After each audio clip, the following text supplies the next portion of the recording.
کہ ہمارے علماء جس میدان میں جائیں گے جی اس میدان میں یہ اول اول رہیں گے۔ بے شک آپ اپنے نام کے آگے فریدی لکھتے ہیں، تو یہ نسبت کہاں سے آپ کو حاصل ہوئی؟ کہ میں نے اپنے ہاتھوں سے اس سورج کو قبر میں اتارا ہے۔ آپ کے چینل کو ابھی کی نسلیں بھلے آپ کو اگنور کر دیں، آنے والی نسلوں آپ کو صدیوں تک یاد رکھیں گی۔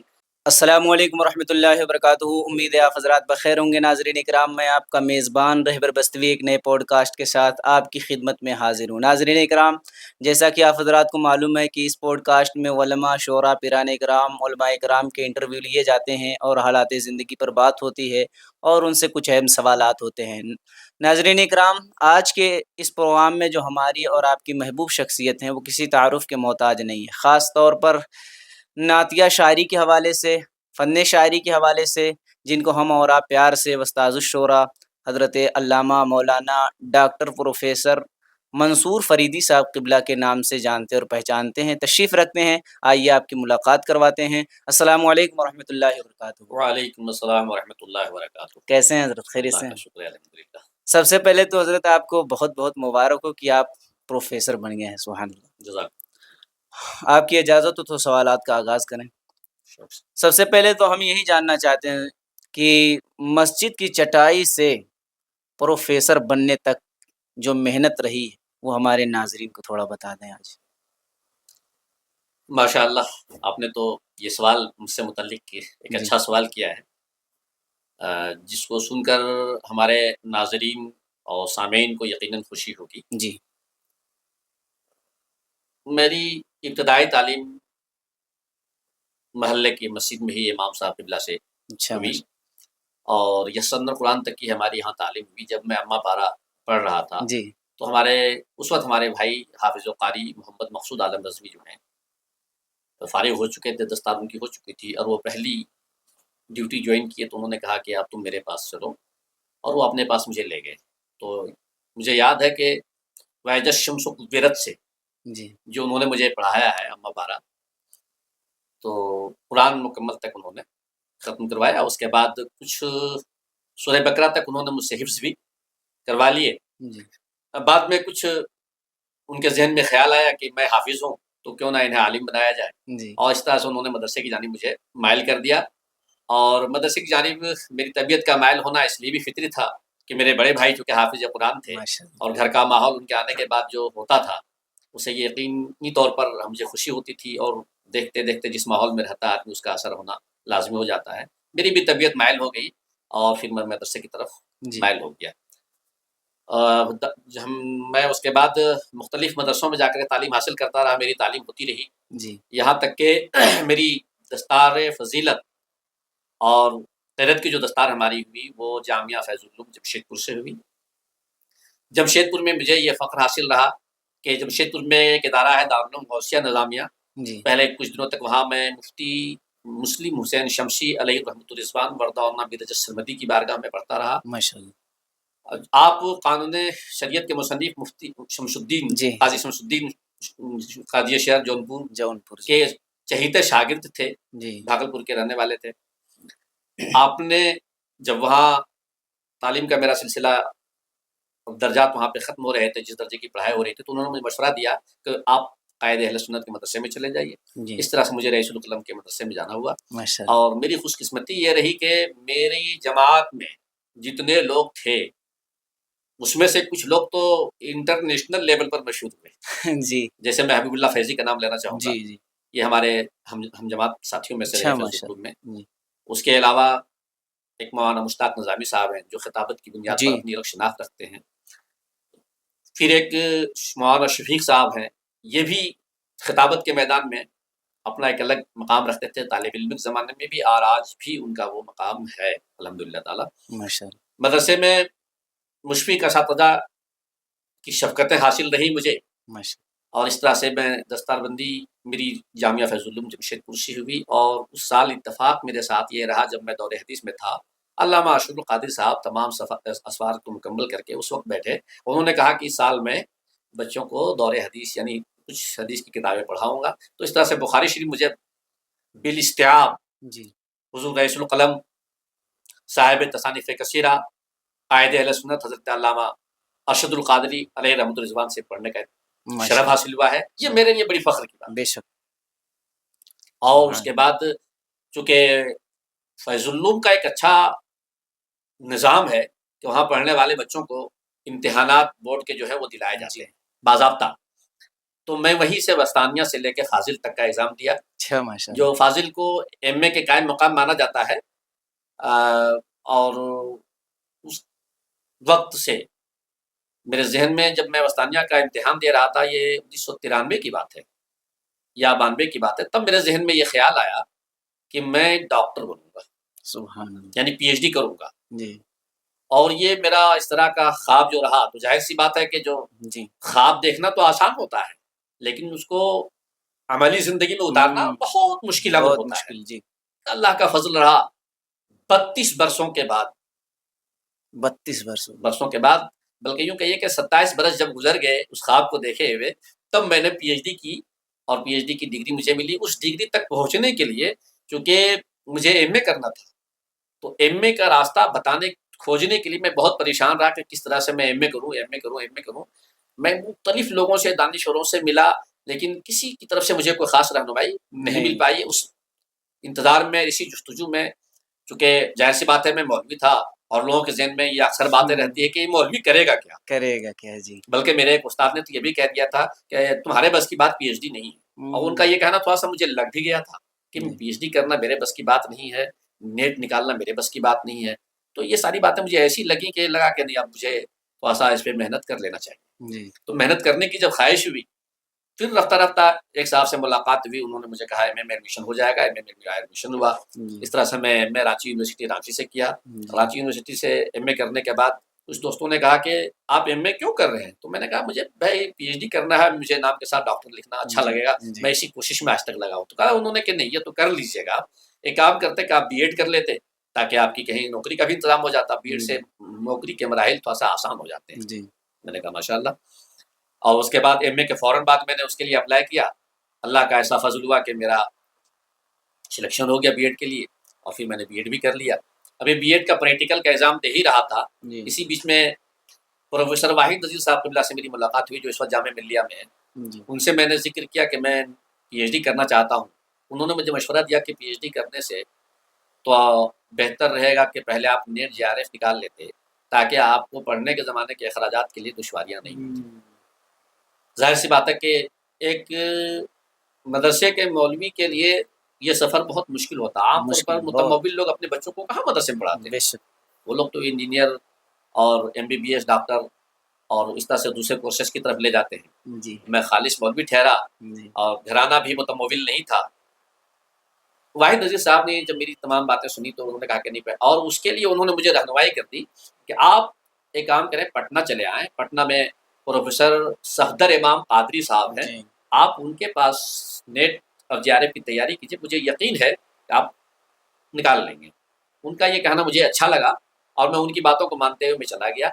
اس بیچ میں واحد نذیر صاحب قبلہ نے میرے ساتھ یہ سہولت فراہم کر دی کہ ابتدائی 7-8 مہینے تک انہوں نے اپنے گھر میں مجھے رکھا، اپنی گاڑی مجھے انہوں نے دے دی، یہاں تک کہ اس کا پیٹرول بھی وہی ڈالتے تھے اور کہتے تھے کہ آپ اس گاڑی سے جائیے اور آپ آئیے اور کوشش کیجیے. اتفاق سے انہیں دنوں وہ علیل بھی ہو گئے تھے، تو ان کی خدمت کرنے کا بھی اس طرح سے مجھے ایک شرف حاصل ہوا کہ اپنے اساتذہ کی جہاں خدمت کرتا تھا وہاں واحد نذیر صاحب قبلہ کی بھی مجھے خدمت کا شرف حاصل ہوا.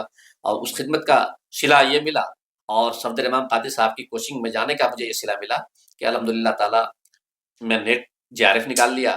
اور اس کے بعد پی ایچ ڈی کے لیے میں نے بنارس ہندو یونیورسٹی میں اپنا انرولمنٹ کروایا، رجسٹریشن کروایا، اور وہاں سے میں نے پی ایچ ڈی پروفیسر آفتاب احمد آفاقی صاحب قبلہ کی زیر نگرانی کی. اور یہ پی ایچ ڈی 2017 میں میری پایہ تکمیل کو پہنچی، جو U G C university grant commission کے 2009 کے قوانین کے تحت الحمدللہ میں نے پی ایچ ڈی کی.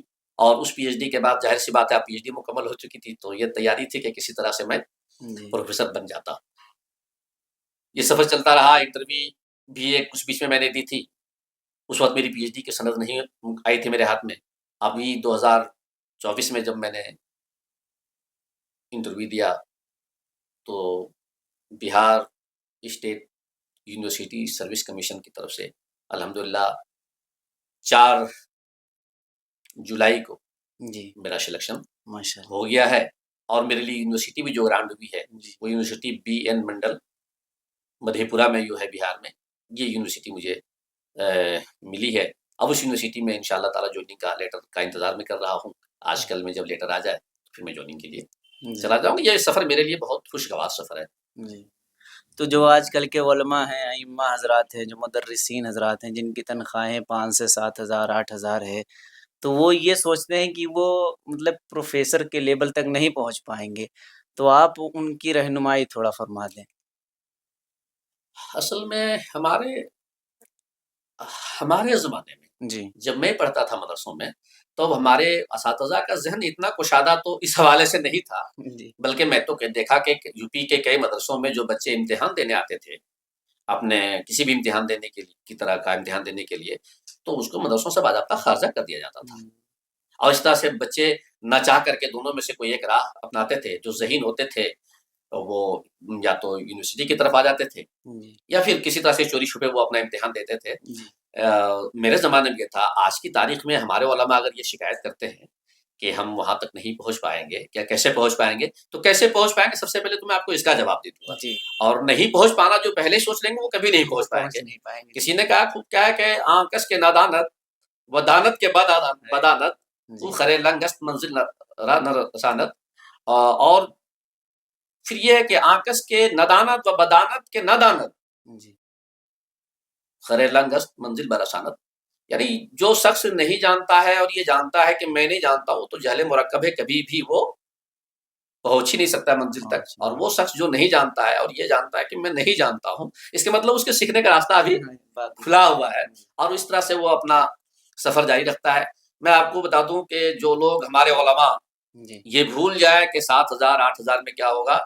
ایک تو آپ کے پیسے میں برکتیں ہیں. 7,000 میں جو اچھی اور عالیشان زندگی آپ گزار لیتے ہیں، اس زندگی کو گزارنے کے لیے 1.5 لاکھ 2 لاکھ کمانے والوں کو دیکھیے اور دونوں کا تقابل کیجئے، تو اس میں ان کا مقابلہ نہیں کر پائیں گے دوسرے لوگ. یہ اللہ کی طرف سے خاص کرم ہے، فضل ہے. لیکن ہمارے علماء جس میدان میں گئے، یونیورسٹیوں میں جنہیں آپ کہہ رہے ہیں کہ علماء کم ہیں، یہ غلط آپ کہہ رہے ہیں. آپ کو اس کا علم نہیں ہے. جی یونیورسٹیوں میں اکثر علماء ہیں، لیکن ہم ان کو عالم کہنے پہ یا ماننے پہ اس لیے تیار نہیں ہے کہ انہوں نے اپنا تشخص بگاڑ دیا ہے.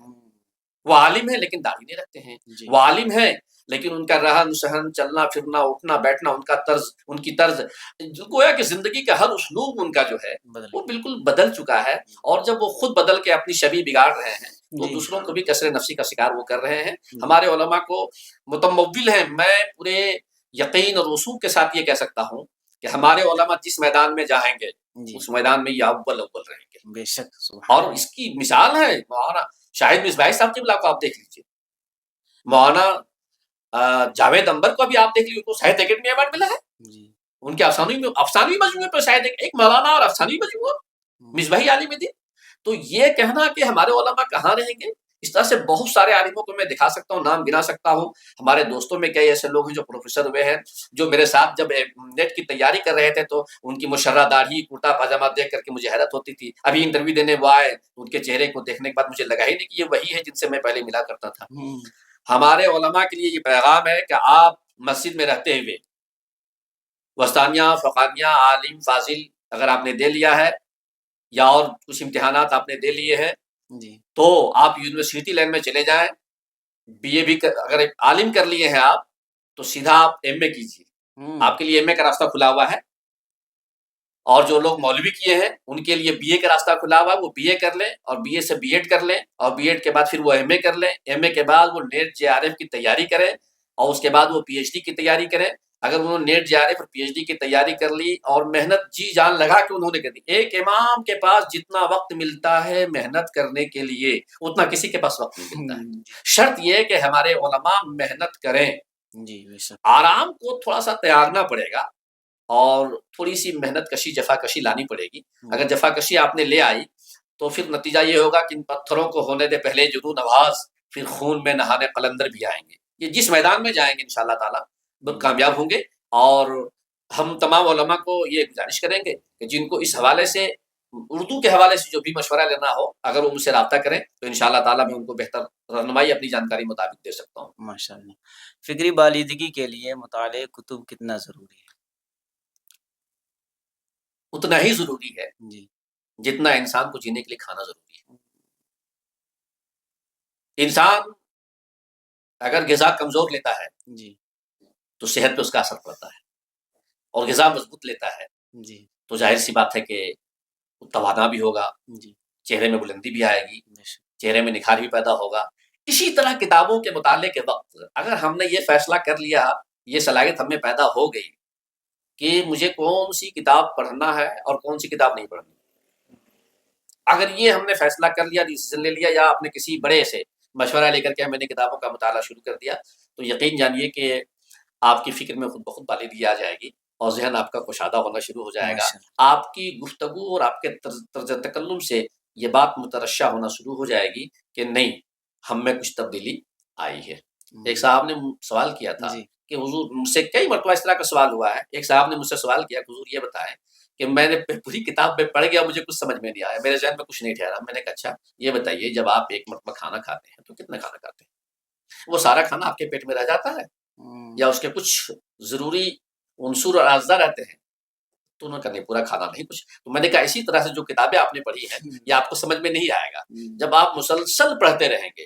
اصل میں ہمارے یہاں جو نظامی تعلیم ہے مدرسوں کا، اس میں ہم فارغین یہ سمجھتے ہیں کہ ہماری دستار بندی ہو گئی تو پڑھائی سے ہماری چھٹی ہو گئی اور پڑھائی مکمل ہو گئی. جی یہ پڑھائی مکمل ہو گئی کا تصور جہاں آیا، گمراہیت کا راستہ کھل جاتا ہے کہ مدرسے نظامیہ میں میری پڑھائی مکمل نہیں ہوتی ہے. وہ ایک میرا کورس ہے جو مکمل ہوتا ہے، اور اس کورس کے ذریعے ہم کو علم الکلام، علم البیان، علم منطق، فلسفہ، میراث، عروض، حدیث، فقہ، اس طرح کی جو بھی فنون ہیں ان تمام فنون کو سمجھنے کا اصول بتایا جاتا ہے. ہم نے اصول سمجھ لیا ہے، اب ان کتابوں کا اب ہم مزید مطالعہ کریں تب ہماری جانکاری میں اضافہ ہوگا.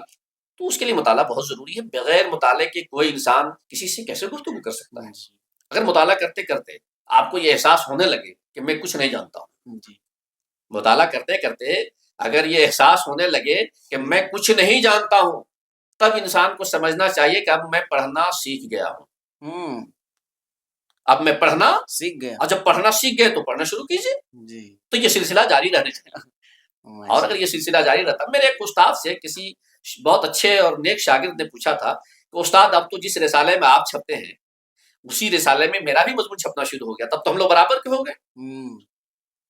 ظاہر سی بات ہے کہ یہ مدرسے کے استاد ہوتے تو کیا جواب دیتے، یہ مجھے بولنے کی ضرورت نہیں ہے، لیکن یہ پروفیسر صاحب تھے اور میرے استاد نے جواب دیا ان کو، کہا بالکل کیوں نہیں، لیکن شرط اس کے لیے یہ ہے نا بیٹا کہ جہاں تک آپ پڑھے ہیں اور آپ اس رسالے میں آپ چھپنا شروع ہو گئے ہیں تو مجھ تک پہنچنے کے لیے تب نہ آپ پہنچیں گے کہ جتنا دن آپ سے زیادہ میں مطالعہ کیا ہوں اتنے دنوں تک میں مطالعہ بند کر دوں اور آپ مطالعہ کرتا رہو، اور میں تو جب تک زندہ ہوں مطالعہ چھوڑوں گا نہیں، تو آپ میرا پیچھا کہاں تک کرو گے؟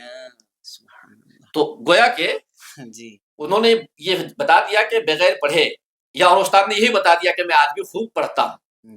تو یہ پڑھنا، مطالعہ بہت ضروری ہے. مطالعے کے لیے کچھ نہیں، آپ کے پاس تو جو بھی کتاب اس کو پڑھ سکتے ہیں اور کسی بھی کتاب سے کچھ بھی فائدہ اٹھایا جا سکتا ہے. اب آتے ہیں شاعری کی طرف. آپ نے شعر و شاعری کا آغاز کب کیا؟ اللہ اکبر. شعر و شاعری میں نے 1992 میں شروع کی تھی. 1992 6 دسمبر بعد نماز عصر یہ میری شاعری شروع ہوئی تھی جمشید پور میں تھا. 6 دسمبر کی وہ تاریخ مجھے بہت اچھی طرح سے یاد ہے. 6 دسمبر بابری کی مسجد تاریخ کی شہادت کے بعد جمشید پور میں جو کچھ حادثات ہوئے تھے، وہ کچھ تو جگہوں پہ حادثات میرے سامنے ہوئے، اور وہاں سے جب میں لوٹ رہا تھا تو کافی ذہن متاثر تھا. اور مدرسہ آنے کے بعد مدرسے کے پیچھے جو گراؤنڈ تھا اس میں کھیل رہا تھا. کھیلتے کھیلتے میرے ذہن میں اور کچھ اشعار میں نے اسی وقت کہے تھے جو آج تک میرے ذہن میں ہیں. وہ اشعار آج تک میرے ذہن سے محو نہیں ہو پاتے ہیں. پتہ نہیں کس عالم میں وہ شعر میں نے کہا تھا. اور پہلی مرتبہ میری شاعری کا آغاز وہیں سے ہوا. 1992 6 دسمبر بالکل یہ اچھی طرح سے یاد ہم کو ہے کہ میری شاعری وہیں سے شروع ہوئی ہے. اور اسی دن سے میرے ذہن میں یہ بھی خیال آیا کہ مجھے ڈاکٹر بننا ہے. جی یہ تاریخ اس لیے بھی مجھے بہت اچھی طرح سے یاد ہے. چل لوگ یہ بھی جاننا چاہتے ہیں کہ آپ نے ایک گروپ بنایا تھا شعر و شاعری کے حوالے سے جسے بزم حسان گروپ کہتے ہیں. تو اس میں ملک بیرونی ملک کے بھی شعراء جڑے ہوئے ہیں ماشاءاللہ. آپ ان میں رہنمائی بھی کرتے ہیں ان کی. تو اس کا کب آغاز ہوا اور کیوں بنایا آپ نے اس کو؟ میں اپنے دوست ایک ہیں مئو کے، جی میرے دوست ہیں ڈاکٹر ریحان اسراری، اس وقت وہ ایم اے ہمارے ساتھ بی ایچ یو میں کرتے تھے، بی ایچ یو میں سے ایم اے کرنے کے بعد ان کے ساتھ بہت اچھے مراسم تھے، خانقاہی نظام کا وہ طالب علم تھا، مجھے بہت پسند کرتا تھا، میں بھی اسے بہت پسند کرتا ہوں۔ جی انہی کے پی ایچ ڈی کا انرولمنٹ کے لیے میں لے کے گیا تھا ان کو شانتی نکیتن، جی جو رابندر ناتھ ٹیگور کی یونیورسٹی بنائی ہوئی ہے، اسی یونیورسٹی میں ان کو لے کے گیا تھا۔ ان کو وہاں سے چھوڑ کر کے ان کا ایڈمیشن کا سارا جی پروسیس کرنے کے بعد میں جی لوٹ رہا تھا، غالباً اس اسٹیشن کا نام بھول پور ہے، جی بھول پور سے میں لوٹ رہا تھا درگا پور کے لیے، کہ درگا پور آ کر کے مجھے وہاں سے ٹرین لینی تھی واپسی کے لیے، واپسی گیا کے لیے۔ جی سناٹا تھا، دوست کو چھوڑ کے آ رہا تھا، ایک 2-3 برسوں سے بچھڑنے کے بعد کا جی جو تھوڑا سا معاملہ تھا، تو غمگین تھا میں، جی اور موبائل میرے ہاتھ میں تھا۔ میں اچانک سوچا کہ گروپ لوگ کیسے بناتے ہیں، تھوڑا سا دیکھنا چاہیے، جی سچی بات یہی ہے، دیکھنے کے لیے دیکھنے کے لیے کہ میں گروپ کیسے بناتے ہیں لوگ۔ یہ 31 اگست کی بات ہے، 31 2015، 31 اگست 2015 کی بات ہے۔ میں بنانا شروع کیا، اور بنانے کے بعد مجھے لگا اب اس کا نام کیا دیا جائے، تو بزم تو لکھ لیا تھا میں، اور آگے پیچھے مجھے کچھ سمجھ میں نہیں آ رہا تھا۔ اچانک مجھے لگا کسی نے کہا حسان لکھیے، اور میں نے بزم حسان لکھ دیا۔ جی اب بزم حسان جیسے ہی لکھا ویسے ہی، اور اس میں کچھ لوگوں کو ایڈ کیا، تو اس میں خانواد ربانیہ کے چشم و چراغ حضرت علامہ سید ارشد ربانی صاحب قبلہ نے مجھے فوراً یہ شعر بھیج دیا، وَحَسَنَ مِنْكَ لَمْ تَرَقَّتْ عَيْنِي وَأَجْمَلَ مِنْكَ لَمْ تَلِدِ النِّسَاءِ خُلِقْتَ مُبَرًّا مِنْ كُلِّ عَيْبٍ كَأَنَّكَ قَدْ خُلِقْتَ كَمَا تَشَاءُ۔ کہا انہوں نے کہ اس کو ڈی پی بنا لیجیے آپ اس کا، اور تب سے اس کو میں نے آج تک ڈی پی بنا کے رکھا ہے۔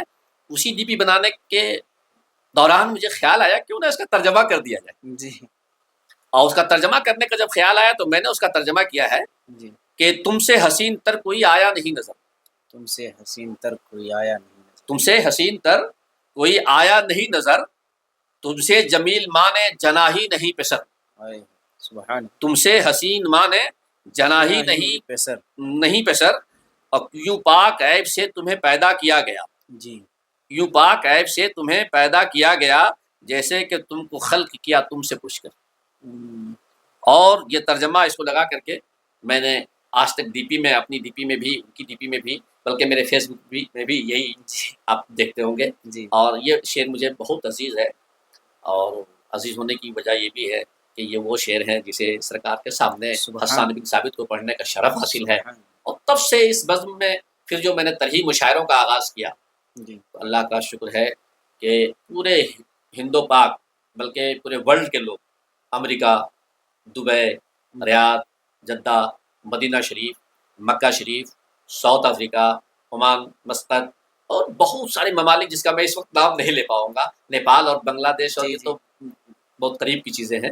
اس طرح سے ہندوستان کے تمام شعبے سے لگ بھگ جی لوگ اس میں شریک ہیں، اور یہ سلسلہ میرا آج تک چل رہا ہے پابندی کے ساتھ، کہ سنیچر کے دن بعد شام کو 5 بجے پابندی سے مصرع دیا جاتا ہے، موسم کے حساب سے مصرع دیا جاتا ہے، ویسے سال بھر میں اکثر نعت کے ہی مصرع چلتے ہیں۔ تو اکثر ایسا بھی ہوتا ہے کہ آپ کبھی مصروف ہو جاتے ہوں گے، تو جو اشعار لوگ کہتے ہوں گے ان کی اصلاح اگر وقت پر نہیں ہوتی ہوگی تو کچھ لوگ تو مایوس بھی ہوتے ہوں گے، تو ان کو کس طرح آپ مینیج کرتے ہیں؟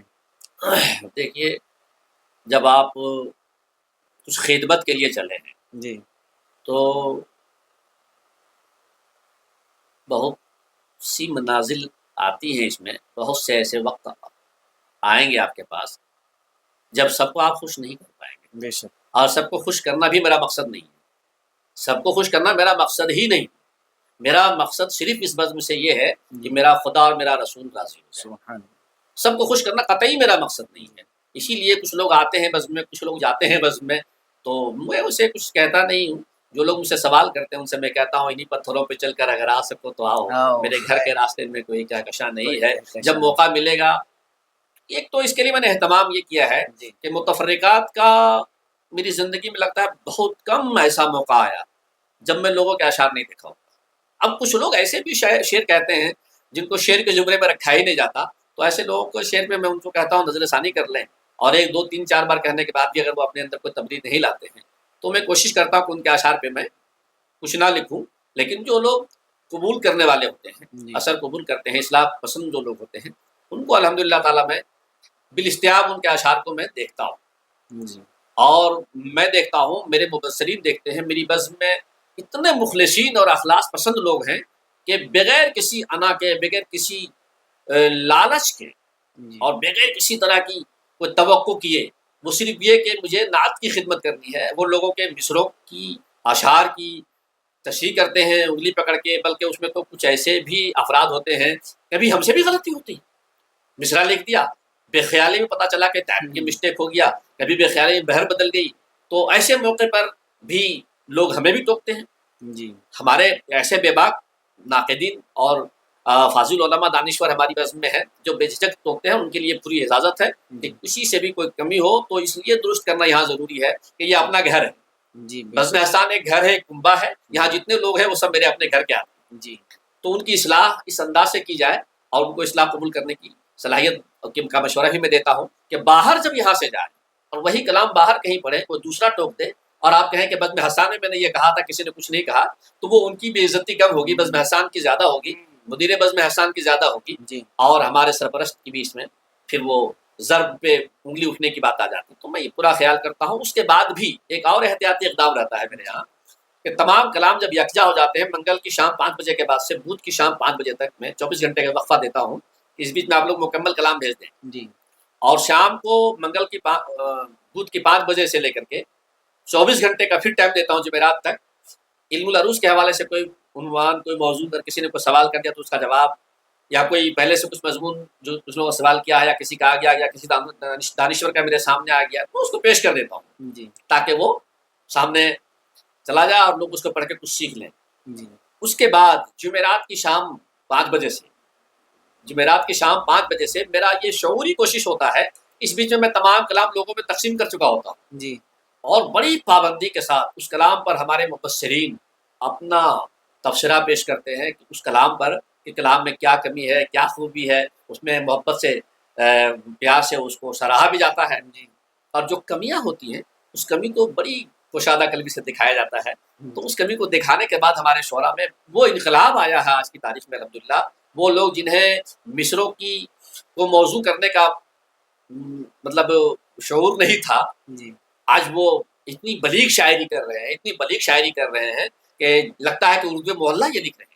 ابھی اسی ہفتے کی بات ہے، ہمارے مولانا غلام غوث فاتح چشتی مصباحی صاحب قبلہ کا ایک کلام آیا، اس کلام پر ہمارے فاضل مبصر ابو محمد مظہری صاحب قبلہ نے جو تبصرہ کیا ہے، اس تبصرے کو اگر پڑھیے اور اس تبصرے پر جو تبصرہ روشن کیا ہے، مطلب تشکر نامہ جو پیش کیا ہے پھر مفتی فاتح چشتی صاحب قبلہ نے، یقین جانیے ان دونوں کو پڑھنے کے بعد میں آپ کے پرستر پہ بھیج دوں گا، آپ اس کو پڑھیں گے جی اور ہو سکے تو اپنے چینل سے اس کو آپ نشر بھی کر دیجیے گا، تو اس کو پڑھنے کے بعد تو لوگوں کا نظریہ بدل گیا اور لوگوں نے اتنا تبصرہ لکھا کہ ایسے اردو بولنے والے بھی ہماری بس میں موجود ہیں، اور میں آپ کو یقین کے ساتھ بتاتا ہوں اس میں کچھ تو ایسے الفاظ کا استعمال کیا ہے مبصر نے اور تشکر گزار نے کہ کم سے کم 25% لفظوں کا معنی تو ہماری بزم میں شریک افراد نہیں جانتے ہوں، مطلب شرکا میں سے 50% لوگوں کی بات میں کر رہا ہوں، 50% لوگ تو آفتاب و مہتاب ہے ہماری بزم میں، جو کسی کو بھی انگلی پکڑ کر کے کہاں سے کہاں لے جائیں گے اس کا اندازہ لگانا مشکل کام ہے۔ تو بزم حسان کا یہ بڑا کام اور اس کے ذریعے یہ بڑا کام میں کر رہا ہوں۔ دیکھا جاتا ہے کہ جو نئے دور کے شعراء آ رہے ہیں تو ان کو شاعری کرنے کے لیے کن کن چیزوں کی ضرورت پڑے یا کتنا علم انہیں حاصل کرنا ہے؟ دیکھیے شاعری کے لیے علم کی کیا ضرورت ہے نہیں ضرورت ہے اس کو یوں سمجھ لیجیے آپ جی کہ شاعری کے متعلق یہ کہا جاتا ہے کہ یہ کسبی فن نہیں ہے، یہ وہابی فن، جی وہابی فن ہوتا ہے خدا داد صلاحیتیں جب آپ کے پاس ہیں شعر کہنے کے لیے موضوع طبیعت آپ کو مل گئی ہے، تو ہم نے تو ایسے لوگوں کو بھی شعر کہتے ہوئے سنا جن کو نہ اردو لکھنا آتا ہے نہ ہندی لکھنا آتا ہے، ہاں جی، جی لیکن شعر کہتے ہیں تو ان کے بہت بلند اور بالا اشعار ہوتے ہیں۔ جی تو وہ ایک اللہ کی طرف سے موضوع طبیعت ملتی ہے. ہاں جو لوگ طبیعت کو پڑھتے پڑھتے مائل کر لیتے ہیں، اصل میں فن وہ پہلے سے موجود ہوتا ہے. وہ بھی جو ہے ان کے پاس پہلے سے ہے، جی لیکن ان کو ایسے مواقع اظہار کے نہیں مل پاتے، اور جیسے ہی اظہار کے مواقع میسر آتے ہیں وہ اپنا کام شروع کر دیتے ہیں. اس کے لیے اساتذہ کا دیوان پڑھنا ضروری ہے. ان کے دواوین کو اگر ہم پڑھتے ہیں، بڑے شعراء کو پڑھتے ہیں، یا جن شاعروں کو آپ پسند کرتے ہیں ان کو آپ پڑھتے ہیں، تو ان کا رنگ آپ کی شاعری میں ضرور آ جاتا ہے. اور ہم اساتذہ کو زیادہ سے زیادہ پڑھنے کی کوشش کریں. جی شاعری کے لیے خواجہ الطاف حسین حالی نے اپنی کتاب مقدمہ شعر و شاعری میں کہا ہے کہ 3 چیزیں بہت ضروری ہیں. جی ایک تو مطالعہ کائنات، جی تخیل اور تفصح الفاظ. جب کائنات کا آپ مطالعہ کریں گے تو آپ کی شاعری میں وہ مضمون آئے گا. اب کائنات کے مطالعے کے بعد آپ جس کو لانا چاہ رہے ہیں، قید کرنا چاہ رہے ہیں مضمون میں، اس کے لیے تفصح الفاظ تو آپ کو چاہیے نا. جی اور الفاظ جب ہوں گے آپ کے پاس تو اس میں فصاحت و بلاغت ہو.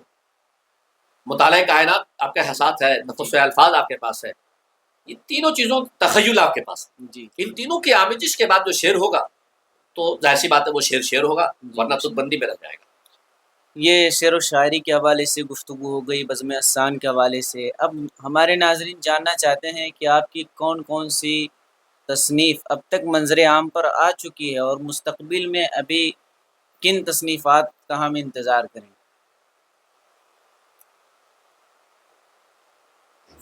میری تصنیفات میں کچھ تو وہ ہیں جس کو میں نے ترتیب دیے ہیں، اور کچھ وہ ہے جو باضابطہ میری اپنی کتاب ہے. جی اس میں کتابوں کا نام گنا دے رہا ہوں. میرا نعتیہ دیوان ہے تخیلات. تخیلات جی تخیلات تخیلات. جی، جو 1441 ہجری میں شائع ہوئی ہے. جی 1400 تخیلات یہ تاریخی نام ہے. جی اس کی جب عدد آپ نکالیں گے تو وہ 1441 جی سامنے آ جائے گا. میری جتنی بھی کتابیں میں نے لانے کی کوشش کی ہیں، 2-4 کو چھوڑ کر کے، اس میں سب میں لگ بھگ تاریخ کا میں نے اہتمام جی کیا ہے کہ وہ تاریخ، مادہ تاریخ بھی نکلے. آب تخیلات یہ بھی تاریخی ہے. جی سخن ورانِ بزم عزت، سخن ورانِ بزم احسان کے بارے میں بتا دوں، یہ 5 جلدوں میں ہے، 5 جلد. اور ہر جلد 1100 صفحے پر مشتمل ہے. اللہ. اس میں ان شعراء کو میں نے شامل کیا ہے جو بزم حسان میں جن لوگوں نے نعت کہی جی یا کلام کہا ہے. اتفاق سے یہ ابھی شائع نہیں ہو سکی، بڑی ضخیم 5 جلدوں میں ہے، اور اس کے لیے وہ سرمایہ نہیں اکٹھا ہو پایا. ہماری یہ کتاب ہے باغ حکایت، جو ایک صاحب پر یہ پوری ان کی زندگی کو محیط کرتا ہے، جی کرتی ہے یہ کتاب. اور ایک کتاب ہے شجر نغمات، ایک کتاب ہے تجلیات مجد ثنا، جی جس میں حضور سید امجد ربانی صاحب قبلہ کے نعتیہ دیوان پر تضمین ہے. اور ان کے دیوان میں جتنے کلام ہیں ان تمام کلام پر میں نے لوگوں سے تضمین کہلائی ہے. جی اور وہ کتاب لگ بھگ 700 سے 800 صفحے کی وہ کتاب ہے. ایک ہے 1980 کے بعد اردو ناولوں کا تہذیبی سماجی مطالعہ، یہ میری تھیسس بھی ہے، میری پی ایچ ڈی یہی عنوان ہے، اور میری پی ایچ ڈی ہی ہے یہ کتاب. ایک کتاب ہے 21ویں صدی میں 21 ناول تنقیدی مضامین اس میں. ایک کتاب ہے میری فن نعت گوئی اور اس کی محتویات. ایک کتاب ہے نعتیہ ادب، اس میں نے نعتیہ ادب کے حوالے سے جو مضامین لکھے ہیں اس کا یہ مجموعہ ہے. ایک ہے تنقیدات، جس میں دیگر تنقیدی مضامین جو میرے ہیں یہ اس کا مجموعہ ہے. اور یہ 11-12 کتابیں ہوئی، 12 کتابیں یہ ہوئی. ان 12 کتابوں کے علاوہ 3 کتابیں ابھی میرے ذہن میں ہیں جس پہ میں کام کر رہا ہوں. دعا کریں کہ اللہ تبارک و تعالیٰ، اب چونکہ لکھنے پڑھنے کا کام ہی دیا ہے اللہ نے، تو یہ سلسلہ جاری ہے، اور یہ سلسلہ تب تک جاری رہے گا جب تک دل و دماغ اچھا رہے گا. دعا کیجیے اللہ تعالیٰ اتنی مہلت دے کہ ہم کچھ ایسا کام کر جائیں جو انمت ہو. پورا ملک ہندوستان آپ کو ایک باکمال شاعر کی حیثیت سے جانتا ہے، پھر بھی آپ نے اسٹیج کی طرف توجہ کیوں نہیں دی؟ نہیں، ایسا نہیں ہے کہ میں نے اسٹیج کی طرف توجہ نہیں دی. جی میں تو کہوں گا میں نے اسٹیج کی طرف توجہ دی. اسٹیج کے جو تقاضے، میں نے ان تقاضوں کی طرف توجہ نہیں دی. جی ان تقاضوں کی طرف توجہ دیے بغیر میں نے خاموش طریقے سے اپنا کام کیا الحمدللہ تعالیٰ. اور آج بھی جو جن اسٹیجوں پہ میں جاتا ہوں، وہ سنجیدہ جہاں لوگ ہوتے ہیں وہ لوگ مجھے پسند کرتے ہیں، جی اور میں جاتا ہوں. اور اسٹیج تو ہم مولوی ہیں تو ہم لوگ کی گھٹی میں ہے کہ یہ تو ہاتھ سے نہیں جانا ہے. اب اسٹیج سے مراد آپ کی اگر وہ اسٹیج ہے جو شب و روز اسی میں مصروف ہو جاتے ہیں، ظاہر سی بات ہے اگر میں شب و روز اس میں مصروف ہو جاؤں تو ہماری جو لکھنے پڑھنے والی زندگی ہے یا ہم جو جہاں تک آج ہم پہنچے ہیں یہاں تک پہنچنا میرے لیے شاید مشکل ہو جاتا، لیکن ایسا نہیں ہے کہ میں اسٹیج پہ نہیں ہوں اسٹیج پہ الحمد للہ تعالیٰ، اور آپ نے بھی اس کو دیکھ لیا کہ اسٹیج پہ میرا کیا رنگ رہتا ہے، جی۔ اور آئندہ بھی کبھی ایسا موقع ملے گا تو آپ محسوس ہوں گے اس سے۔ موجودہ وقت میں آپ کا سب سے پسندیدہ شاعر کون ہے؟ نعت گوئی میں کوئی ایک نام جس کی شاعری سب سے زیادہ آپ پسند کرتے ہیں؟ پسندیدہ لوگوں میں ایک نام گنانا اصل میں مشکل ہو جاتا ہے، جی ایک نام میں ہمیں لگتا ہے کہ کس کو گناؤں کس کو چھوڑ دوں، 10 نام ہوتے 12 نام ہوتے تو شاید میں اپنے محبوب شعرا کو، جو ہم عصر کی بات نہیں کر رہا ہوں نا، ہم اپنے ہم عصر کی بات ہم جی کر رہے ہیں، ہم پرانے شعرا کی بات نہیں کر رہے ہیں، پرانے تو جتنے شعرا سب ہمارے اساتذہ کے سب میں شمار ہوتے ہیں، ہم ان کو پڑھ کے کچھ نہ کچھ سیکھتے ہیں، لیکن موجودہ دور میں جی جن کی شاعری سے ہمیں جی کچھ شعور ملتا ہے اور فکر ملتی ہے، اور جن کی شاعری میں جدت بھی ہے، روایت بھی ہے، ندرت بھی ہے، اختراعات بھی ہے، اور فن شاعری کے حوالے سے تمام تر لوازمات جہاں اکٹھا ہو جاتے ہیں، ہم اس کو جد الشعراء حضور سید مفتی امجد ربانی جبل پوری کے نام سے جانتے ہیں، اور الحمدللہ تعالیٰ میں ان کو ہندوستان اور پاکستان میں موجودہ جتنے شعراء ہیں ان میں ان کو ایک نمبر پہ رکھتا ہوں، اور حقیقت کی بنیاد پہ نہیں، حقیقت کی بنیاد پر۔ اچھا ماشاء جیسے ان کا ایک مطلب سن لیجئے، نہیں اللہ۔ جی نہیں یہ نہیں گوارا نہیں چلے گا، نہیں نہیں نہیں گوارا نہیں نہیں نہیں نہیں گوارا نہیں نہیں نہیں گوارا نہیں چلے گا، جی نہیں نہیں یہ نہیں گوارا نہیں چلے گا، ہمارے جذبوں پہ بس تمہارا نہیں چلے گا۔ نہیں چلے گا۔ تو اس طرح کی شاعری کرنے والے شخصیت کا نام، اور تکرار صنعت تکرار لفظی کا تو بادشاہ ہے وہ، موجودہ دور میں ایک ایک شعر میں ایک ایک لفظ کو 8 مرتبہ 9 مرتبہ استعمال کر، ایک شعر میں ایک لفظ کو 9 مرتبہ 8 مرتبہ استعمال کر لینا، یہ ان کا کمال ہے، اور اسے وہ بات سے بات بناتے ہیں الحمدللہ تعالیٰ۔ ایک نام میں یہی ہے، اگر آپ اور نام بولتے تو میں 2-4 نام آپ کو گناتا، میں اپنی طرف سے لیکن میں اپنی طرف سے گنا سکتا ہوں، جیسے سید منظر چشتی صاحب قبلہ، جی ان کی شاعری بھی مجھے بہت پسند آتی ہے، ابو المزاب آپ صاحب قبلہ، ان کی شاعری مجھے بہت پسند آتی ہے، معظم صدا معظم پاکستان، ان کی شاعری بھی مجھے بہت اچھی لگتی ہے، اور پروفیسر واحد نذیر صاحب قبلہ جامعہ ملیہ دہلی میں، ان کی شاعری بھی مجھے، نعتیہ شاعری کے حوالے سے بات کر رہا ہوں، جی شاہ نصیر صاحب کی شاعری، خالد محمود صاحب، یا ہم اپنے زمانوں میں ان کو گنتے ہیں، اور چونکہ ان سے ہم لوگوں نے سیکھی ہے، اور بہت کچھ ان لوگوں کے کلام سے ہم لوگوں کو سیکھنے کو ملتا ہے۔ جی یہ تو آپ کے نئے دور کے شعراء کرام ہو گئے۔ قدیم زمانے کے جو شعراء کرام ہیں بالخصوص آپ کن شعراء کرام کو سر فہرست رکھتے ہیں؟ تو اس میں نعتیہ اور بہاریہ دونوں شعراء کے حوالے سے میں تھوڑا سا ذکر کر دوں، جیسے میں میر تقی میر صاحب کو، جی غالب، مومن، ذوق اور لفظوں میں ہنرکاری کی بنیاد پر داغ دہلوی کو، جی خواجہ میر درد، آتش، پھر عرفان صدیقی، ناصر کاظمی، ندا فاضلی جیسے اساتذہ کو میں بہت پسند کرتا ہوں، اور غزلیہ بہاریہ شاعروں میں کچھ موجودہ شعراء میں جیسے خورشید اکبر، خورشید طلب، خورشید اکرم، اب اتفاق سے دیکھیے میں ایک ساتھ اتنا نام گنا رہا ہوں، جی تو یہ وہ لوگ ہیں جنہوں نے اپنی شاعری کے ذریعے ایک ہنروری پیدا کی ہے۔ اور نعتیہ شاعری میں اگر ہم ذکر کریں تو امام و عشق و محبت، امام محمد رضا خان فاضل بریلوی علیہ رحمۃ الرضوان، سرکار امام محمد رضا خان فاضل بریلوی بلکہ محدث بریلوی کا اگر ذکر کیا جائے تو ہدایت بخشش کو چھوڑ کر نعتیہ شاعری کے حوالے سے کوئی کچھ نہیں کہہ سکتا ہے۔ اگر کوئی تاریخ لکھنا چاہتا ہے نعتیہ ادب کی اور امام محمد رضا خان فاضل بریلوی کو چھوڑ دیتا ہے تو میں یہ سمجھتا ہوں کہ ان کو نعتیہ شاعری کی روایت سے واقفیت نہیں۔ پھر حسن رضا بریلوی، جی آپ کا ذوق نعت پڑھیے تو طبیعت آشش کرنے لگتی ہے، مفتی اعظم ہند کے سامان بخشش پڑھیے طبیعت جھوم اٹھے گی، اسی طرح سے آپ حسن رضا بریلوی میں نے ذکر کیا ہی ہے، حضور تاج الشریعہ کے کلام کو پڑھیے تو کچھ کلام تو ایسے ہیں کہ ایک مصرے کو ادھر بدل دیجیے ادھر بدل دیجیے ادھر بدل دیجیے ادھر بدل دیجیے، جس طرح پڑھیے کوئی فرق نہیں پڑنے والا ہے، نہ موسیقیت میں کمی آئے گی، نہ بہر میں کمی آئے گی، نہ موزونیت میں کمی آئے گی، نہ تسلسل نہ روانگی کہیں ٹوٹتی کہیں نہیں۔ سرکار تاج الشریعہ میرے پیر و مرشد بھی ہے، سرکار تاج الشریعہ کا اتنا ان کا وہ کلام کے داغ خودکت طیبہ قلب مزمحل جاتا، کاش گنبد خضرا دیکھنے کو مل جاتا۔ یہ کلام کو پڑھیے تو جس طرف سے پلٹ کے اس کلام کو پڑھیے، پورے کلام کی بات بتا رہا ہوں، مطلب سے مقصد تک کب چلے جائیں تو پورے کلام میں آدھا مصرع جہاں سے جیسا پلٹ کر آپ پڑھنا چاہیں گے آپ کو کہیں قباحت کا احساس نہیں ہوگا۔ یہ کمال ہے، ہمارے اساتذہ کے یہ کمالات آپ کو خوب ملیں گے۔ غزل کی دنیا میں ہمیں کتنا قدم بڑھانا چاہیے اور اس سے کیا فوائد حاصل ہو سکتے ہیں؟ دیکھیے ہم جب نعت کہتے ہیں تو کہتے ہیں کہ نعتیہ غزل ہے، اعلیٰ حضرت فرماتے ہیں ہو گئی میری غزل بڑھ کر قصیدہ نون کا۔ تو یہ ہو گئی میری غزل بڑھ کر قصیدہ نون کا، تو یہ کون سی غزل ہے بھائی؟ جی یہ غزل کیا ہے؟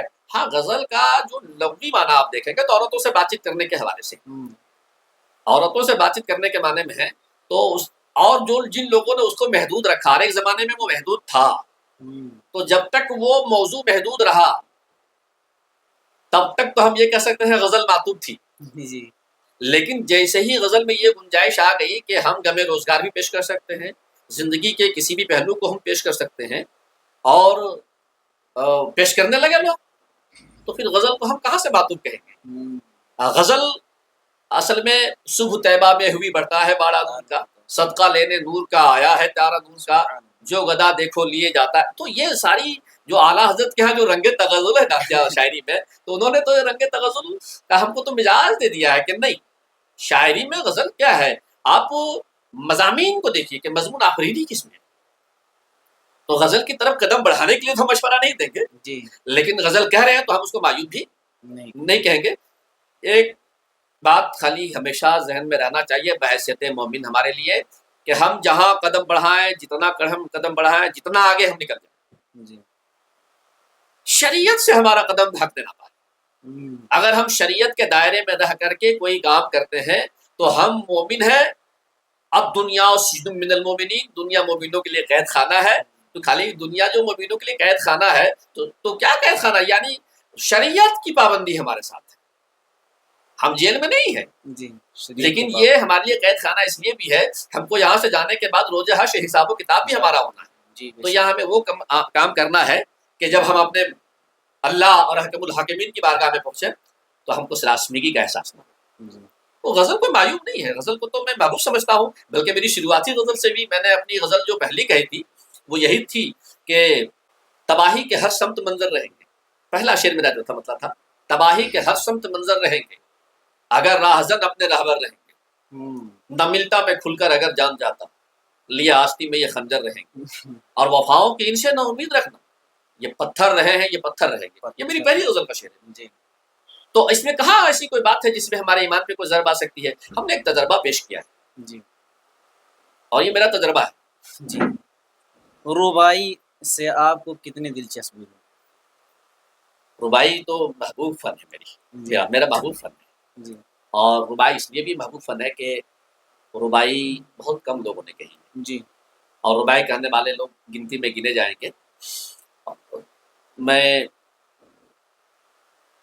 ربائی کے حوالے سے یہ بتا دوں کہ اس کے جو بحر ہیں وہ بڑی پابند ہیں، کچھ مخصوص بحور ہیں اس کے، جی، 24 اذان اس کے نکلتے ہیں، باقی اس میں اور بھی کچھ ہمارے اساتذہ نے کچھ آزمائشیں کی ہیں، وہ ساری چیزیں ہیں۔ تو ربائی ہو، قصیدہ ہو، مثنوی ہو، یا نحا ہو، یا سلام ہو، یہ جتنے فنون ہیں، جی، فنون شاعری کے حوالے سے جتنی بھی چیزیں فن ہے، ہم کو کسی فن سے کوئی اعتراض نہیں، لیکن سب سے محبوب میں نعت کو رکھتا ہوں۔ سبحان اللہ، سب سے محبوب نعت کو رکھنے کی صرف وجہ یہ ہے کہ یہ کار ثواب بھی ہے اور مشق سخن بھی ہے، مشق سخن جاری چکی کی مشقت کی۔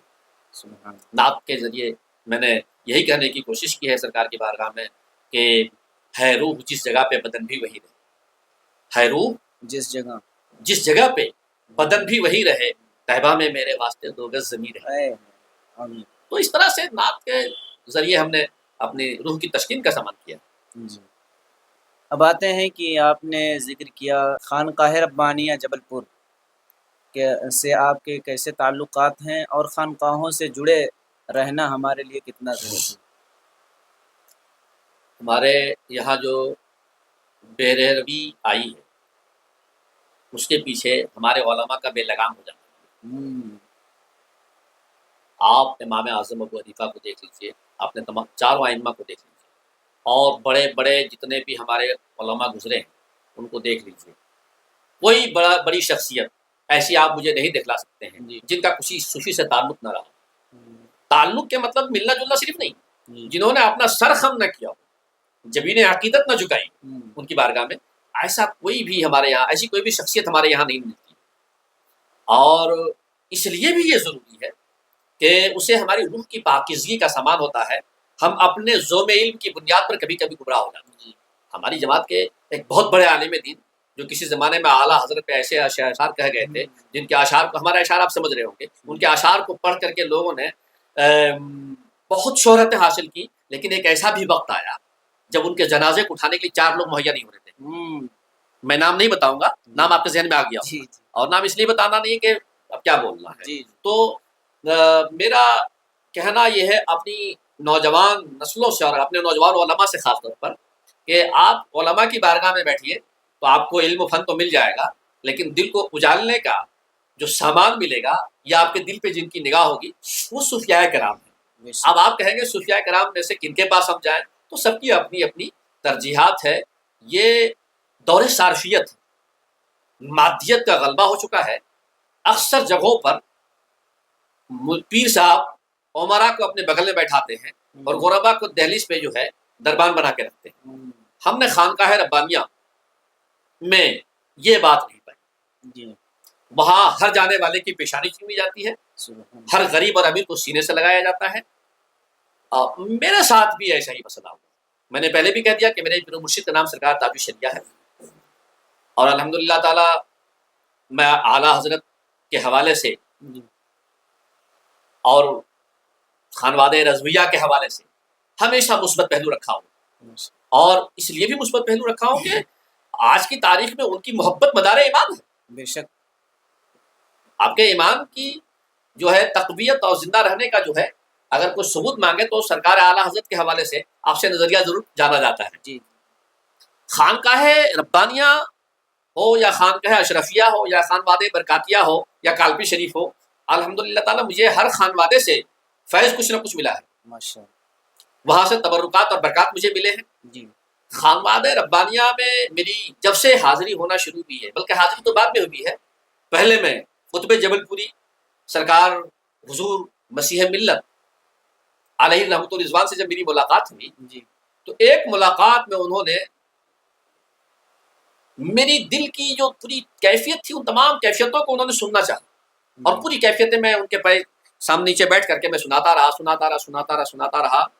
میں نے آج تک اپنی پوری زندگی میں کوئی ایسا مسیحا نہیں دیکھا جس کے پاس میں گیا ہوں، میں اپنی بات بتا رہا ہوں، دنیا کی بات میں نہیں کرتا، جن کے پاس میں گیا ہوں اور صرف میں بولا ہوں اور وہ چپ رہ کے سنے، سوائے مسیح ملت کے۔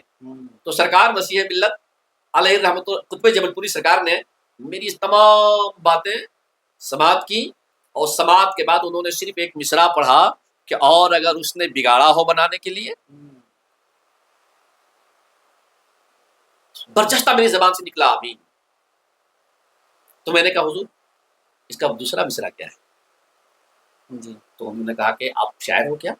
میں نے کہا شاعر تو نہیں، تک بندی کرنے کی کوشش کرتا ہوں۔ جی یہ 2002-3 کا واقعہ ہے شاید۔ جی اس کے بعد آپ نے فرمایا کہ مصرع سماعت کر لیجئے کہ شکوے خانہ خرابی تو بجا ہے لیکن، شکوے خانہ خرابی تو بجا ہے لیکن، اور اگر اس نے بگاڑا ہو بنانے کے لیے، یقین جانے میں ان کے قدموں پہ گر گیا، چوم لیا اور میں رونے لگا، ایسا بلبلا کے رونے لگا کہ میں اپنی کیفیت نہیں بتا سکتا۔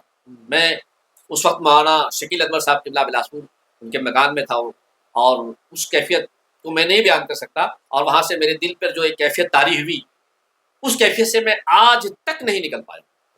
میری زندگی میں جتنے بیریئر تھے، جتنی رکاوٹیں تھیں، سرکار مسیح ملت سے ملنے کے بعد اسی وقت مسیح ملت نے کہا کہ ہمارے یہاں کورس میں آپ تشریف لائیے، اس سے سرکار شہید ملت میں، وہ دن ہے اور آج کا دن ہے، کبھی بھی ان کے یہاں کے عرس میں نہیں گیا ہوں ایسا نہیں ہوا ہے۔ اور جب تک سرکار شہید مسیح ملت حیات سے تھے وہ مجھے بلاتے تھے، میں ہمیشہ جاتا تھا۔ یہ میری خوش قسمتی ہے کہ میں نے اپنے ہاتھوں سے اس سورج کو قبر میں اتارا ہے، یہی مجھے شرف حاصل ہوا سرکار مسیح ملت کے ساتھ 2011 میں۔ تو میں اللہ تبارک و تعالیٰ کی بارگاہ میں سجدہ شکر ادا کرتا ہوں کہ مجھے انہوں نے سعادت کی اپنے محبوب کی آل کا خادم اور خدمت گزار بنایا ہے۔ آج بھی اس خانوادے میں پابندی سے جاتا ہوں الحمدللہ تعالیٰ، اور سرکار مسیح ملت کی دعاؤں کا نتیجہ یہ ہے کہ جب سے ان سے میں ملا ہوں میں ہر دن ترقی کا ایک زینہ طے کر رہا ہوں، ہر دن ایک ترقی کا زینہ طے کر رہا ہوں۔ ان سے ملنے کے بعد میں نے پیچھے پلٹ کر کے نہیں دیکھا۔ میرے ایک محب شاعر کہا کرتے تھے کہ جب چل دیا سفر کو تو پھر مڑ کے دیکھنا، جب چل دیے سفر کو تو پھر مڑ کے دیکھنا، دنیا کا کیا ہے اس نے صدا بار بار دی ہے۔ تو تب سے میں نے مڑ کے نہیں دیکھا الحمدللہ تعالیٰ، اور یہ میرے باپ مجھ پہ خانوادے ربانیہ کا اسی سے تعلق کا آپ اندازہ لگا سکتے ہیں۔ وہاں کے خانوادے کے جو سجادگان ہیں پانچوں مجھ پہ بہت شفقتیں لٹاتے ہیں، خصوصاً میرے ساتھ حضور مفتی سید امجد ربانی صاحب قبلہ کی جو توجہات ہوتی ہیں، یقین جانیے وہ میری رات، میرے دن، میری صبح، میری شام کیسے گزرتی ہے میں محسوس کرتا ہوں کہ مجھے دیکھ رہے ہیں۔ میں اس وقت یہاں بیٹھا ہوں تو میں جانتا ہوں کہ مجھے دیکھ رہے ہیں۔ میں ہمیشہ دعا کرتا ہوں اللہ تبارک و تعالیٰ ان کی عمر میں اور علم میں بے پناہ برکتیں عطا فرمائے۔ ان کی والدہ فی الحال بیمار چل رہی ہیں، ہاسپٹلائز ہیں۔ میں دعا کرتا ہوں، میں ناظرین سے بھی کہتا ہوں کہ آپ حضرات بھی دعا فرمائے، اللہ تعالیٰ مخدومہ صاحبہ کی کو جلد سے صحت عاجلہ کاملہ عطا فرمائے، جلد صحت عطا فرمائے۔ آمین آمین۔ بڑی تیزی کے ساتھ آگاہ تھوڑا بڑھاتے ہیں سوالات کیونکہ وقت زیادہ بڑھتا چلا جا رہا ہے۔ تو آپ اپنے نام کے آگے فریدی لکھتے ہیں، تو یہ نسبت کہاں سے آپ کو حاصل ہوئی؟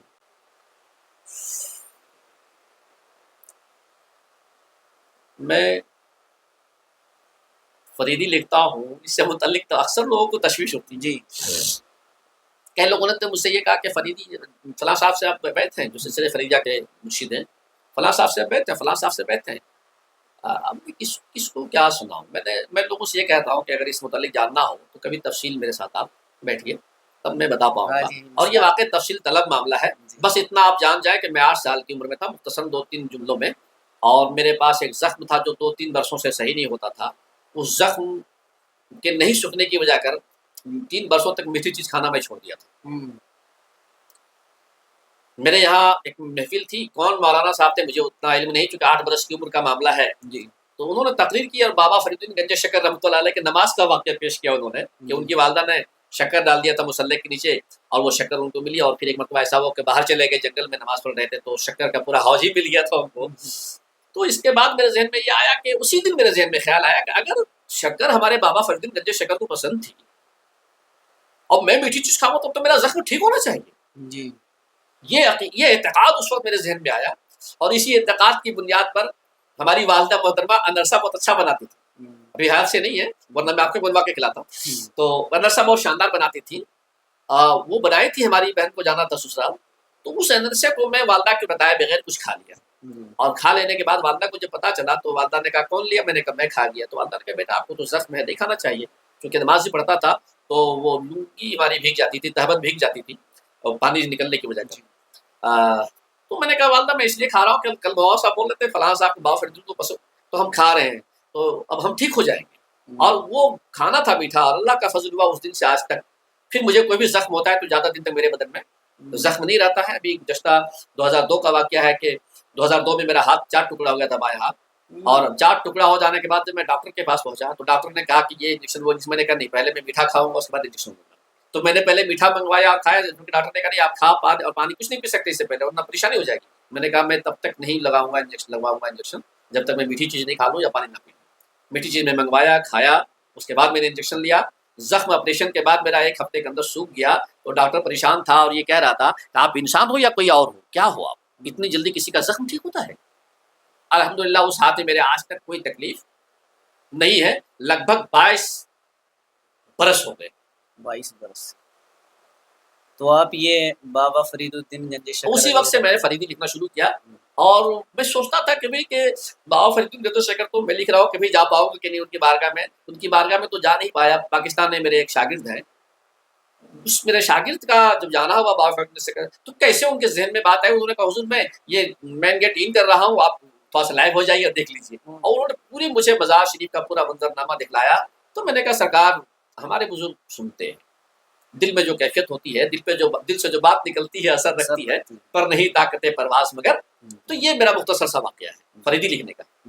آخری سوال کی طرف بڑھتے ہیں۔ یہ ہمارا پوڈ کاسٹ ہے جو ہم نے چالو کیا ہے، علماء شعراء پیران کرام کا انٹرویو لیا جاتا ہے، جس میں حالات زندگی پر بات ہوتی ہے اور ان سے کچھ اہم سوالات ہوتے ہیں تاکہ جو نو آموز شعراء ہیں، نو آموز خطبہ ہیں، نعت خواں حضرات ہیں، ان کو کچھ فائدہ حاصل ہو سکے۔ تو اس پروگرام کے بارے میں آپ کیا کہنا چاہتے ہیں؟ دیکھیے سب سے پہلے تو اس پروگرام کے بارے میں آپ کو مبارکباد پیش کرتا ہوں۔ میرے پاس آپ آئے اور آپ آئیں گے اس کا مجھے تصور نہیں تھا، جی اور جن میرے کرم فرماؤں نے مجھے پکڑ کے اس گھرے میں کھڑا کیا ہے میں ان کا بھی شکریہ ادا کرتا ہوں۔ جی خصوصی طور پہ مولانا اس وقت نوجوان مقرروں میں ہمارے پسندیدہ خطیب اللہ سر حضرت علامہ مولانا فرید القادری صاحب قبلہ امجدی صاحب نے جو آپ کو میری طرف لایا ہے کھینچ کر کے، یا مجھے اس گھرے میں کھڑا کیا انہوں نے گھیر کر کے، تو گھیرا بندی یہ بڑی زبردست طریقے سے کی اور کامیاب ہو گئے۔ اس چینل کے ذریعے آپ کا جو کام ہو رہا ہے وہ دوسرے لوگوں کی بنسبت تھوڑا سا الگ کام ہو رہا ہے۔ دیکھیے یہ جو آپ کے کام کو کچھ لوگ ابھی مذاق میں اڑا رہے ہوں گے، کچھ لوگ کہتے ہوں گے ارے رہبر بستوی کے پاس کوئی کام نہیں تو یہی کر رہا ہے، جی اور کچھ لوگ دیکھ کے آپ کو ہنستے بھی ہوں گے، آپ کے سامنے بھی طنز کرتے ہوں گے۔ آپ کو ان کی پرواہ کیے بغیر یہ قدم بڑھاتے رہنا ہے۔ آپ یہ وہی کام کر رہے ہیں جو کسی زمانے میں محمد حسین آزاد نے آب حیات لکھ کر کے کی تھی، جو کسی زمانے میں ہمارے مورخین نے شعراء کی تاریخوں کو اکٹھا کی تھی، جو کسی زمانے میں حسرت موہانی نے ایک رسالہ نکال کر کے اور شعراء کی سیریز نکال کر کے انہوں نے کام کیا، ان کتابوں کو اکٹھا کیے انہوں نے، جو آج شعراء کو ہم ایک ساتھ پڑھنے کا ہم کو اتفاق مل جاتا ہے۔ آب حیات کو آپ پڑھیے تو کیسے کیسے شاعروں کا تذکرہ اس میں مل جاتا ہے، طبیعت اشش کرنے لگتی ہے۔ تو آپ کے چینل کو ابھی کی نسلیں بھلے آپ کو اگنور کر دیں، آنے والی نسلوں آپ کو صدیوں تک یاد رکھیں گی، اور اس چینل کے ذریعے ان گمنام شخصیات کو جن کو آپ منظر عام پر لا رہے ہیں ان سے بھی آپ کو دعائیں مل رہی ہیں، اور میری بھی دعائیں آپ کو حاصل ہوں گی انشاءاللہ تعالی۔ میں تو یہ نہیں کہوں گا کہ میں گمنام ہوں، میں یہ بھی نہیں کہوں گا کہ میں شہرت یافتہ ہوں، البتہ میں گوشہ نشینی کی زندگی اکثر پسند کرتا ہوں، اور اسی لیے دنیا کی آواز کے ساتھ میں آواز نہیں ملا پاتا ہوں۔ میری آواز میں کچھ اپنا الگ لہجہ ہے، اور اسی بنیاد پر میں کام بھی کرتا ہوں تو اپنے طریقے سے کام کرتا ہوں۔ میرے بہت سارے کام کو ممکن ہے کہ بہت سے لوگ پسند نہ کرتے ہوں، میری جواب میں بھی ممکن ہے کہ کچھ ایسا لفظ نکل گیا ہو یا آپ کے سوالوں کے جواب میں جو آپ کو بھی پسند نہ ہو، تو میں اس کے لیے بھی چاہوں گا کہ اس کو درگزر کیجیے گا، اور کبھی اس لفظ پہ غور کیجیے گا کہ میں نے کیوں کہا ہے، اور جو میں بھی آپ کے لیے پیشن گوئی کر رہا ہوں، پیشن گوئی میں کر رہا ہوں آپ کے لیے کہ انشاءاللہ آپ کا یہ چینل آنے والے دنوں میں نہ صرف آپ کی شناخت کا سبب بنے گا، بلکہ اس چینل کے ذریعے جن لوگوں کو آپ لا رہے ہیں وہ لوگ بعد میں آپ کے شکر گزار ہوں گے کہ میری ایک تاریخ آپ نے اس طرح سے اکٹھا کر دی ہے۔ اللہ تبارک و تعالیٰ آپ کو خوب برکتیں عطا فرمائے۔ اور میں نے جوابات جو کچھ دیے ہیں آپ کو، جب میرے ناظرین سنیں گے اس کو تو میں اپنے ناظرین سے کہوں گا کہ مجھے اپنی دعاؤں میں یاد رکھیں، اور جہاں کہیں بھی آپ لوگوں کو یہ لگے اس سوال میں کچھ زولیدگی ہے یا کچھ الجھن ہے، مبہم ہے، تو آپ مجھ سے براہ راست رابطہ کر کے پوچھ لیں گے، انشاءاللہ تعالیٰ اس سوال کا جواب میں آپ کو دوں گا۔ آخر میں کچھ ایسے واقعات یا کچھ ایسی بات ہو جو ہمارے سامعین کے ساتھ آپ شیئر کرنا چاہتے ہو، ہم نے سوال نہ کیا ہو، اگر وہ بات ہو تو آپ شیئر کر دیں۔ ایسے بہت سارے واقعات ہیں جس کو بولا جا سکتا ہے، شیئر کیا جا سکتا ہے۔ میں آپ کو اپنے بزرگوں سے عقیدت کے حوالے سے ہی ایک گفتگو کرنا چاہوں گا آپ سے کہ بزرگوں سے کس درجہ اور کس حد تک مجھے عقیدت ہے۔ میں جب نیٹ کا امتحان دیا تو کچھ دنوں میں ایک خواب دیکھا، امتحان دینے کے بعد میں نے ایک خواب دیکھا کہ میرا جے آر ایف ہو گیا ہے، اور جے آر ایف کی سند میری تکیہ کے نیچے رکھی ہوئی، اور یہ خواب میں مجھے کون بتا رہے ہیں؟ حضور سرکار مسیح ملت قطب جبل پوری، جو حضور سید امجد العلماء شیخ العلماء حضرت علامہ سید امجد ربانی صاحب قبلہ جو میرے پسندیدہ شاعر ہیں، ان کے والد محترم بات بتا رہا ہوں۔ انہوں نے مجھے خواب میں بتایا کہ بیٹا تمہارا جے آر ایف ہو گیا اور تمہاری سند رکھی ہوئی تکیہ کے نیچے۔ میں مسکرایا، میں نے فون کیا اور حضور امجد ربانی صاحب قبلہ سے میں نے یہ واقعہ بیان کیا۔ بیان کرنے کے بعد انہوں نے کہا کہ مبارک ہو،